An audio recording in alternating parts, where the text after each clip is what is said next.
नमस्कार साथियों, हम हाजिर हैं अपने YouTube channel Balaji study centre में और सभी देखने वाले को नववर्ष की ढेर सारी शुभकामनाएं और उनके उज्जवल भविष्य की कामना करते हैं। इस चैनल के माध्यम से हम आपको बायोलॉजी से संबंधित ढेर सारे प्रश्नों को यहाँ पर क्रिएट कराते हैं और जो भाई बहन हमारा ये चैनल से जुड़े हुए हैं या देख रहे हैं उन्हें ज्ञात होगा कि हमने आर्थ्रोपोडा के क्लासिफिकेशन और इसके अलावा उसका जनरल करैक्टर वगैरह कंप्लीट करा दिए और उसके मेंबरों की चर्चा करेंगे। आज हम चर्चा करते हैं कॉकरोच की, जो कि कॉमन है, सभी लोग जानते हैं कॉकरोच के बारे में, थोड़ा बहुत देख रखा होगा। ये आर्थ्रोपोडा का इसकी मुख्यतः भारत में 2 स्पीशीज मिलती है, एक पेरीप्लेनेटा अमेरिकाना और बेलाटा अमेरिकाना। बेलाटा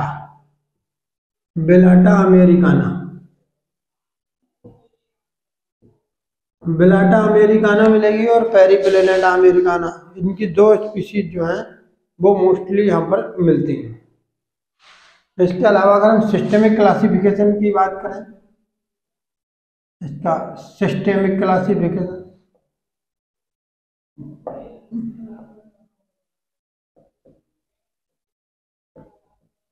तो आप देख सकते हैं सिस्टेमिक क्लासिफिकेशन में इसका किंगडम क्या होगा। किंगडम की अगर हम बात करें तो एनिमली,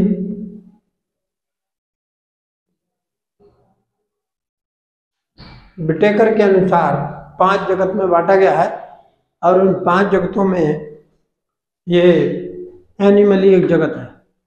इन्होंने Protista, Monera, Fungi, Plantae and Animalia को यहाँ पर बांटा है। चलिए, और इसका अगर हम बात करें इसके फाइलम की, तो फाइलम कौन सा बनता है इसका, आर्थ्रोपोडा।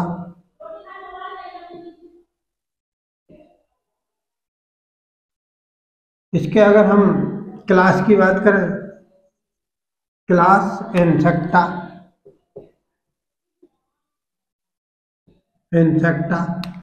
और इसके ऑर्डर की अगर बात करें, ऑर्डर तो आर्थोप्टेरा,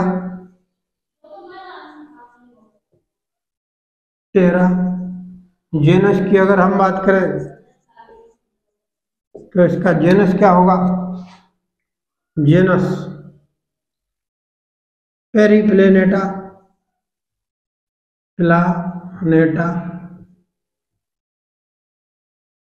और स्पीशीज की बात करें तो यहाँ स्पीशीज कौन सी मिलेगी, अमेरिकाना की बात करेंगे यहाँ, पेरीप्लेनेटा अमेरिकाना। इसकी जो मोस्टली बातें हैं मुख्यतः उनको हम समझ लें। यहाँ पर ये कहाँ कहाँ देखने को मिलता है, तो ये डार्क एवं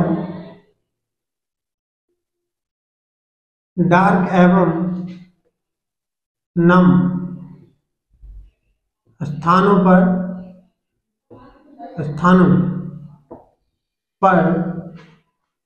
जहां कार्बोनिक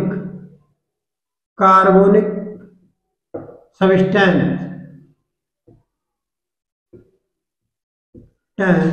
की अधिकता होती है, अधिकता होती है।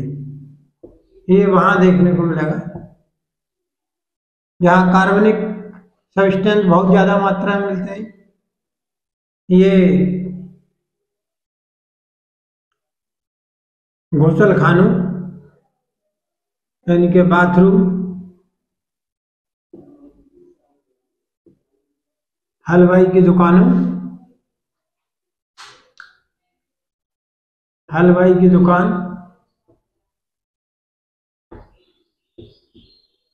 दुकान, गोदाम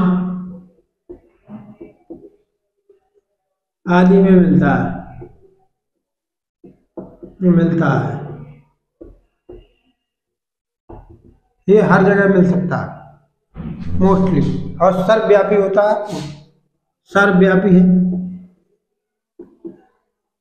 पूरे संसार में लगभग इसकी जातियां पाई जाती हैं।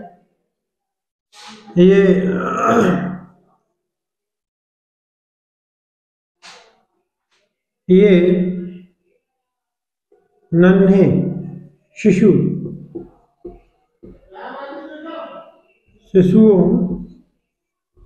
के बाल कुतर देता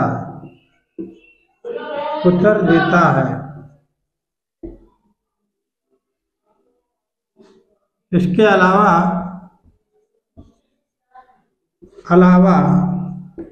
ये कपड़ों, कागज व अन्य जरूरी सामान को खाकर नष्ट कर देता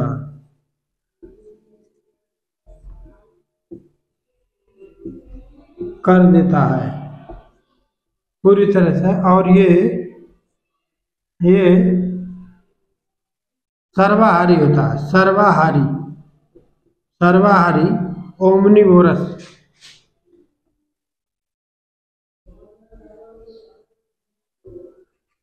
ओमनिवोरस है, और नॉकटर्नल है,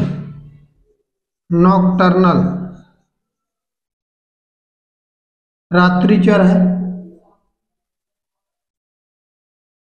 रात में शिकार करता है, दिन में छुपा रहता है। डे टाइम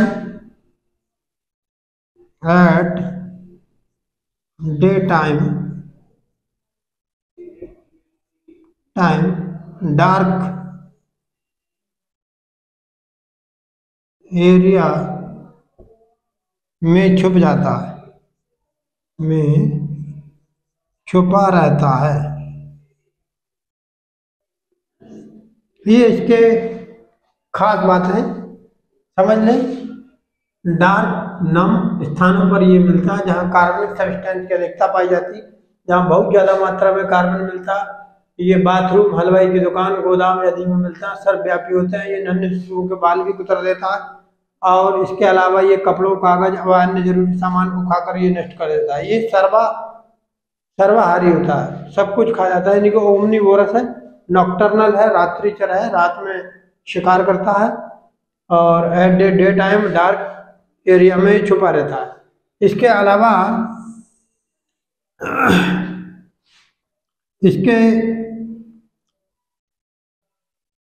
इसे छिपकली,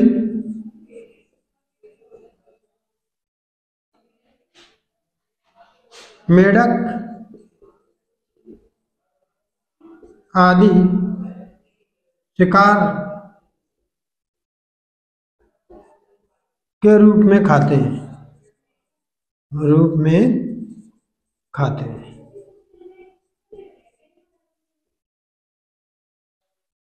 तो ये नोट कर लिया जाए फटाफट। इसके आगे हम बताते हैं। जो भी भाई बहन इसको देख रहे हैं, अच्छे से नोट करते हुए चलें।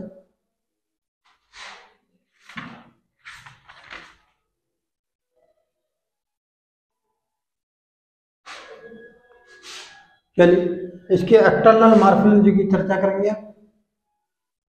एक्सटर्नल मॉर्फोलॉजी,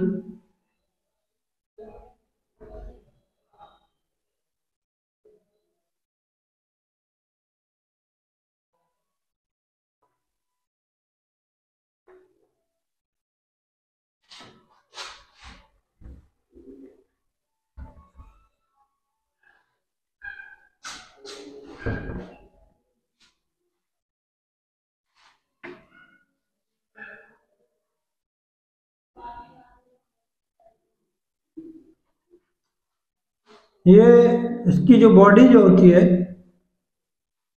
सेगमेंटेड बॉडी पाई जा रही है। एक्सटर्नल मॉर्फोलॉजी की बात करेंगे यहाँ पर। और एक्सटर्नल मॉर्फोलॉजी में क्या क्या चीज़ देखने को मिलती, इसकी शेप एंड साइज, इसका सिगमेंटेशन किस तरीके का है, इन सब चीज़ों की यहाँ पर चर्चा करेंगे। चलिए,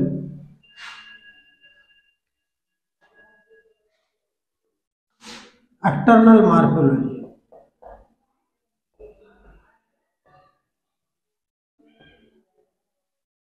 लो जी, एक्सटर्नल मॉर्फोलॉजी का मतलब बाह्य शरीर क्रिया विज्ञान, विज्ञान की वह शाखा जिसके अंतर्गत हम शरीर की बाह्य संरचना का अध्ययन करते हैं, उसको हम एक्सटर्नल मॉर्फोलॉजी या मॉर्फोलॉजी कहते हैं। तो बाह्य मॉर्फोलॉजी की बात करेंगे तो यहाँ पर शेप एंड साइज लेते हैं पहले। शेप एंड साइज, बॉडी कैसी है इसकी, बॉडी इलोंगेट है, ओवल शेप्ड बट dorsally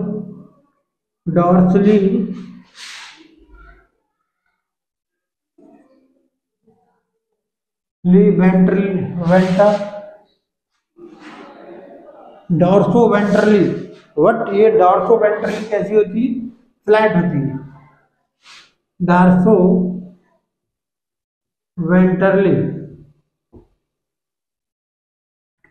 यहाँ लिखते हैं जगह कम है, वट डॉर्सोवेंट्रली फ्लैट होती है, फ्लैट।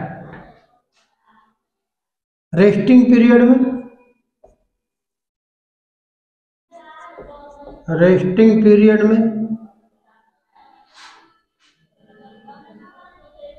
ड्यूरिंग द रेस्टिंग के दौरान, ऐसे करके लिखते हैं सर, ड्यूरिंग जब ये आराम कर रहा होता है, ड्यूरिंग द रेस्ट के समय इसकी बॉडी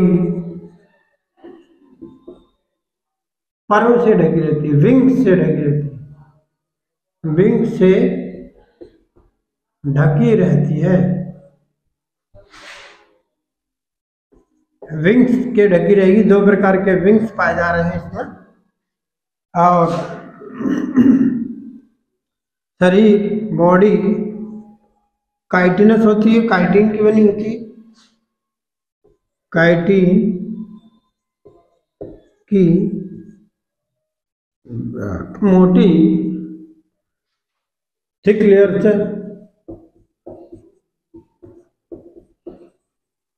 से कवर्ड रहती है, थिक लेयर पाई जाती है इसमें पूरी तरीके से। थिक लेयर यहाँ देखने को मिलेगी जो काइटिन की बनी हुई है और वाटर प्रूफ होती है।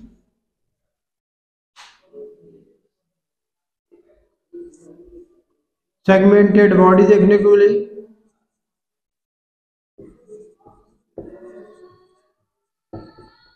सेगमेंटेड बॉडी है। बॉडी में 3 तरह के सेगमेंट देखने को, हेड, थोरैक्स, एब्डामिन।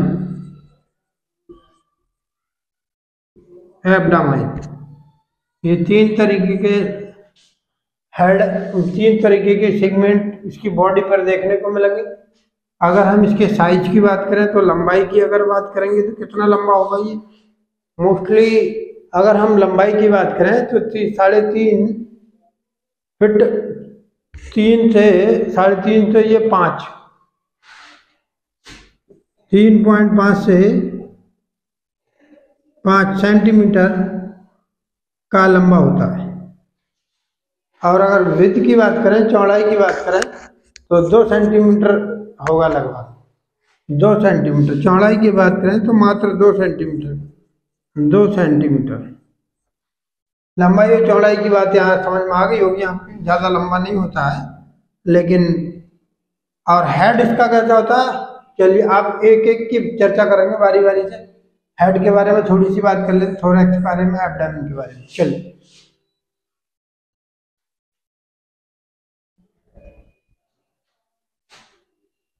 ये फटाफट नोट करते चलो तो ज्यादा अच्छा रहेगा।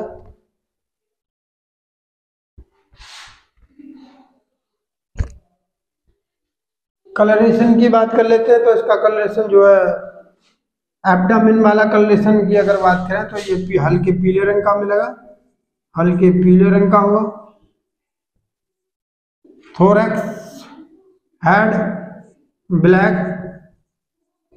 आर रेडिश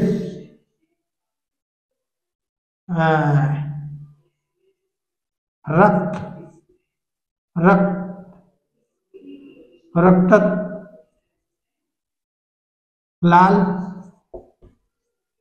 और थोरैक्स और इनके दोनों के एक ही कलरेशन देखने को मिलेंगे। स्लेटी कलर का मिल सकता है, कहीं कहीं स्लेटी कलर का भी मिल सकता है। ये देखने के लिए ये कलरेशन हो गया इसका। और इसकी एक्सटर्नल मार्कोलॉजी में और कोई खास बात नहीं है। अब इसकी हेड के चर्चा करेंगे, फिर थोरैक्स की एक एक की सब चर्चा करते हैं यहाँ पर बारी बारी से। तो हेड की बात कर लेंगे पहले, हेड पे क्या देखने को मिलता है।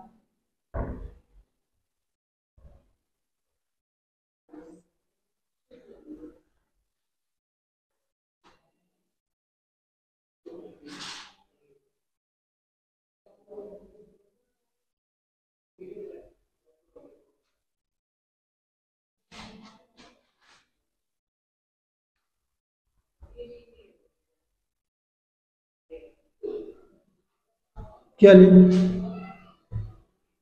बहुत ही हेड पर बहुत सारे अपेंडेज यहाँ देखने को मिलेंगे। हम इनके सेगमेंट की बात करते हैं। चलिए हेड की बात कर रहे हैं। हेड, अगर इसके हेड की बात करें तो हेड इसका कैसा होता है, पियर शेप्ड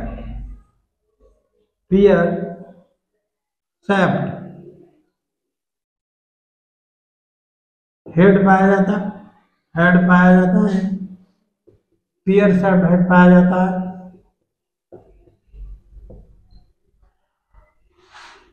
जिस पर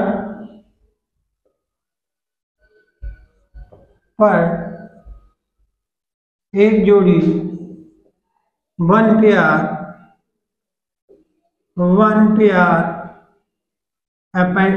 एल्टिनी पाई जाती है और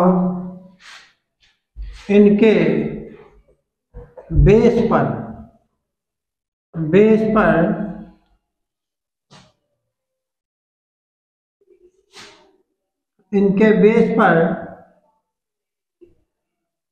वन पेयर यहाँ एल्टिनी देखने को मिलेंगी और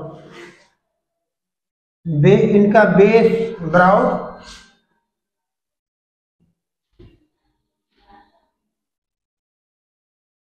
होगा, बेस इनका ब्राउड होता और नुकीले होते चले जाते, यानी कि इस तरीके को उभार देखने को मिलेगा। यहाँ इस तरीके का यहाँ पर ये बेस है, इस तरीके का बेस यहाँ देखने को मिलता है, ब्राउड होता है। आप समझ रहे हैं, बेस ब्राउड है और एंटीरियर साइड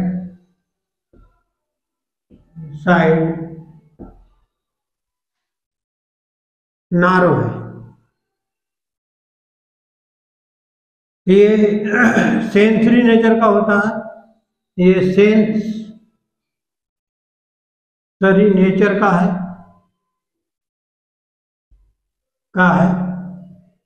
सेंसरी नेचर का मतलब ये संवेदनाओं को ग्रहण करने वाला होता है। वन पेयर कंपाउंड आई पाई जाती है, वन पेयर कंपाउंड आई, बहुत महत्वपूर्ण बात, आई पाई जाती है, 1 पेयर कंपाउंड आई पाई जाती है यहाँ पर।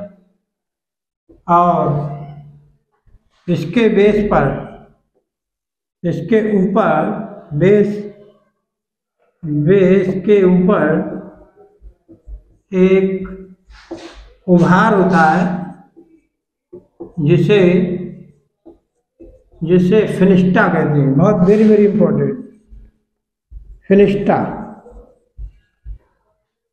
और ओकुली,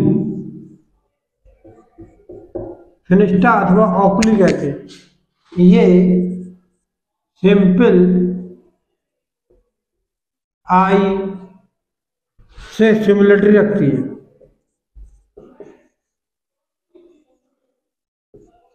ठीक रखती है, सिंपल आई की सिमिलरिटी रखती है।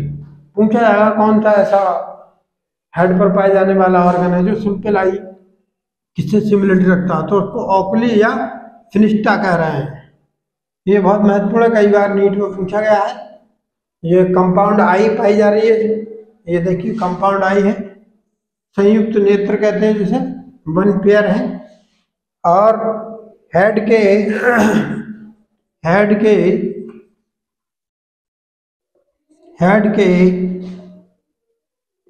नुकीले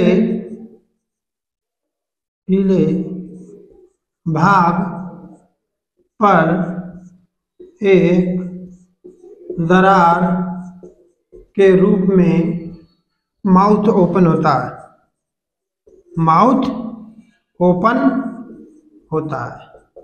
यहाँ एक माउथ पाया जाएगा। और हेड जो है,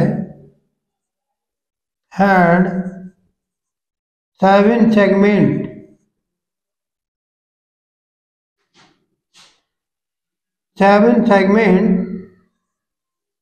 के समेकन से बनता है, के समेकन से बनता है। टोटल नंबर ऑफ सेगमेंट इसमें 20 पाए जाते हैं।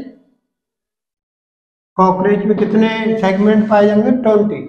लेकिन ये एम्ब्रायोनिक स्टेज में ही पाए जाएंगे। बाकी इनको ये जो जब डेवलपमेंट होता है इसका, तो ये सिमट करके एक दूसरे में फ्यूज हो जाते हैं और 7 सेगमेंट जो हैं वो आपस में मिल करके क्या बनाते हैं? हेड का फॉर्मेशन करते हैं।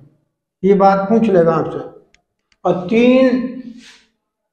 तीन सेगमेंट जो हैं वो थोरैक्स भाग पर पाए जाते हैं। अब इसके थोरैक्स की हम चर्चा करेंगे। और हेड किससे कनेक्ट रहता है, ये सवाल भी पूछा गया है कई बार। चलिए आगे बताते हैं हेड किससे कनेक्ट रहता है। इसको नोट करते रहिए फटाफट, जल्दी जल्दी, फिर आगे बताते हैं।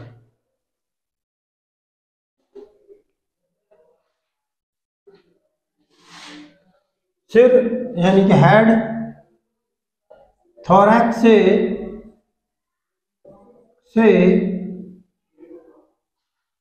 हेड जो होता है वो थोरैक्स से कनेक्ट रहता है। उस स्ट्रक्चर को हम क्या कह रहे हैं? Occipital foramen. Occipital foramen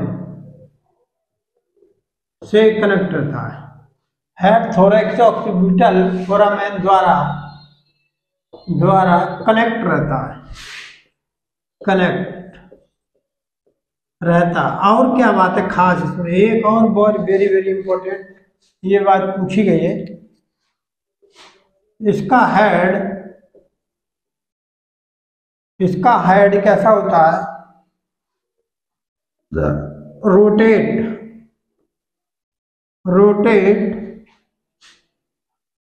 any direction. इसका हेड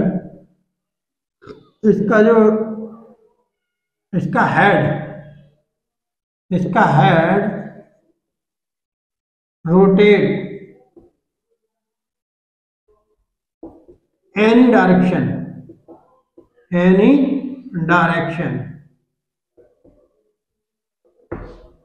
ये किसी भी डायरेक्शन में मूव कर सकता है। ये बात बहुत बार बार पूछी गई है। और इस कंडीशन को हम क्या कहते हैं? ये बात महत्वपूर्ण है। किस तरीके से रोटेट करता है ये महत्वपूर्ण नहीं है, ये महत्वपूर्ण है कि इस कंडीशन को क्या कहते हैं। अगर इंसान की बात करें तो इंसान को देखिए, अभी बात एक फिगर के माध्यम से समझे। अगर ये हिप्नोगनेसिस कहते हैं इस कंडीशन को हाइप्नोगनेथस, इस कंडीशन को क्या कहेंगे, इस कंडीशन को क्या कहते हैं, हिप्नोगनेथस।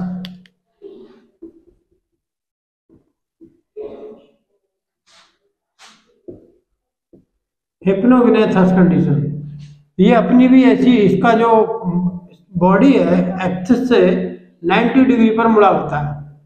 जैसे अगर कोई इंसान इसके तरीके से लेटा हो तो हम इसकी बात करेंगे तो ये इस तरीके से हमारा जो हेड है यहाँ से कनेक्ट होगा। तो यहाँ से कितनी डिग्री पर ये इंसान की अगर बात कर लें इस तरीके से, देखिए अगर लेटा हुआ कोई आदमी है तो व्यक्ति है तो उसका सर भी जो है नीचे की ओर, यहाँ पर 90 डिग्री का कोण बनता है, 90 डिग्री है। लेटरल ये जो एक्सिस है आप देख रहे हैं, लेटरल लाइन की जो एक्सिस है उससे 90 डिग्री का कोण बन रहा है, ये बार बार पूछा गया है। इस तरीके की कंडीशन यदि किसी हेड में देखने को मिलती है तो वो क्या कहलाएगा, हिप्नोगनेशन। दूसरी खास बात क्या है, ये रोटेट होता है, एनी डायरेक्शन में रोटेट हो जाएगा, यानी कि चारों तरफ को ये रोटेट हो सकता है। स्पंजस का बना होता है ये, यहाँ से ये बात महत्वपूर्ण है आपके लिए, यहाँ से ये सवाल बार बार पूछा गया है। चलिए आगे हम चर्चा करते हैं इसके थोरैक्स वाले हिस्से की। हिप्नोगनेथस कंडीशन, ये कई बार सवाल पूछा गया है। हिप्नोगनेथस कंडीशन कहाँ पाई जाती है, किस में देखने को मिलती, तो कॉकरोच के हेड में देखने को मिलती। हाँ, ये बहुत महत्वपूर्ण बात है। किस कंडीशन में रोटेट करेगा ये महत्वपूर्ण नहीं है, महत्वपूर्ण ये है कि ये कहाँ रोटेट कर रहा है, ये इस कंडीशन को क्या कहते हैं, ये महत्वपूर्ण बात है। चलिए थोरैक्स की बात करेंगे।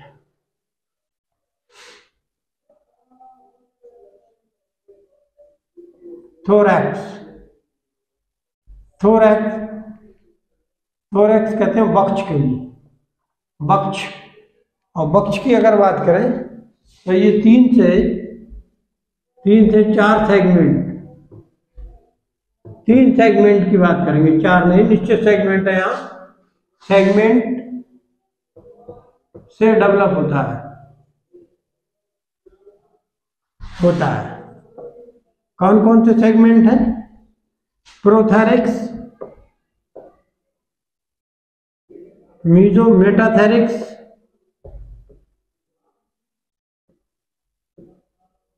और मीजोथेरिक्स।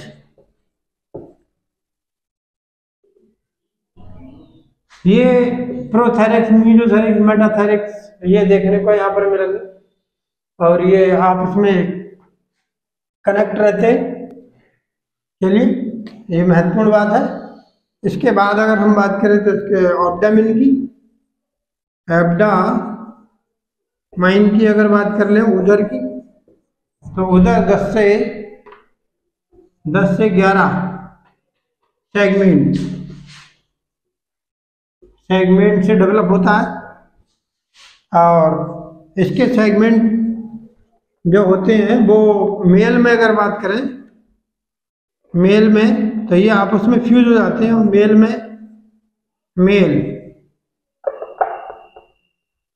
मेल में केवल 10 खंड दिखाई देते हैं, 9 सेगमेंट दिखाई देते हैं, 9 सेगमेंट। और फीमेल में 7 सेगमेंट दिखाई देते हैं। बाकी कैसे हो जाते हैं, बाकी ये एक दूसरे में फ्यूज हो जाते हैं, सेटअप हो जाते हैं, जिसके कारण वो दिखाई नहीं देते। लेकिन टोटल नंबर ऑफ 10 से 11 एम्ब्रायनिक सेगमेंट से ये कनेक्ट होकर बनते हैं। और इसके अंतिम भाग पर, अंतिम जो सेगमेंट होता है वो मेल और फीमेल में, फीमेल में दोनों में भी एनस का फॉर्मेशन करता है। तो ये बात हो गई इसके एब्डामिन की। अब हम इसके एक स्ट्रक्चर की बात कर लेते हैं जरा फौरन फटाफट, उसके बाद आगे बताते हैं आपको। स्ट्रक्चर की बात करते हैं यहाँ पर एब्डामिन। देखिए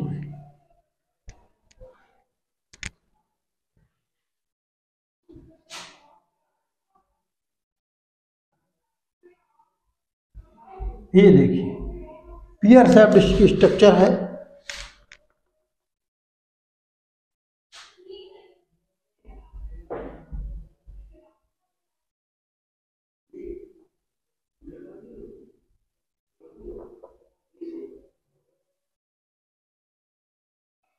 और यहाँ से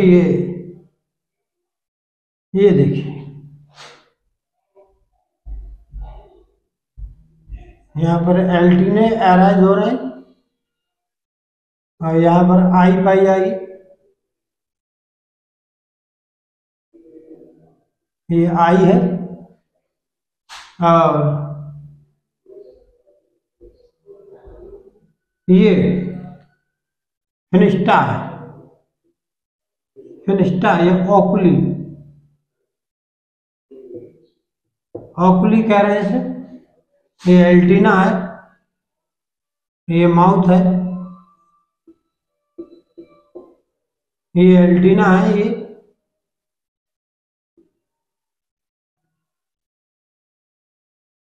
एल्टीना। और इसका जो फर्स्ट सेगमेंट है, फर्स्ट सेकंड और थर्ड, ये जो आप सेगमेंट देख रहे हैं इसको प्रोथेरिक्स, प्रोथोरैक्स कह रहे हैं, इसको मेटाथेरिक्स कह रहे हैं, मेटाथोरैक्स। और इसको ये सेगमेंट जो है वो मीजोथेरिक्स कहलाएगा, मीजोथोरैक्स। इसके आगे एब्डामिन है, यहाँ पर आगे के सेगमेंट जो है एब्डामिन, एब्डामाइन 1 2 3 4 5 6 7 8 9, ये देखिए। और यहाँ पर रेस्टिंग पीरियड में विंग्स पाए जाते हैं, यहाँ से विंग्स निकलते हैं। ये विंग्स निकल रहे हैं, ये विंग्स हैं इसमें, ये जो जोड़ी विंग्स पाए जाएंगे ये विंग्स। इस तरीके से हेड, ये हेड हो गया, ये थोरैक्स वाला भाग हो गया, ये एब्डामाइन। ओके, इस पर लेग पाए जाते हैं, यहाँ पर लेग देखने को मिलेंगे, यहाँ पर लेग पाए जाएंगे। इनकी चर्चा अलग से करेंगे अगले वीडियो में। और हम समझते हैं, हम आशा करते हैं कि आपने ये अच्छे से समझा होगा। इसके सारे एक्सटर्नल मॉर्फोलॉजी कल को हम इसके या नेक्स्ट टाइम में हम इसके जो है स्केलेटन की चर्चा करते हैं। एक्सटर्नल स्केलेटन कौन कौन सा, इसका स्केलेटन में क्या क्या चीज़ देखने को मिली, माउथ पार्ट में कौन कौन से माउथ पार्ट होते हैं और इसके विंग्स किस टाइप के, इन सब की चर्चा अगले करते हैं हम। तो देखते रहिए हमारे वीडियो और शेयर करते रहिए और इसको अपने दोस्तों के साथ ज़्यादा से ज़्यादा जुड़ाने का कष्ट करें। आपका बहुत बहुत धन्यवाद होगा और सब्सक्राइब करना ना भूलें। धन्यवाद।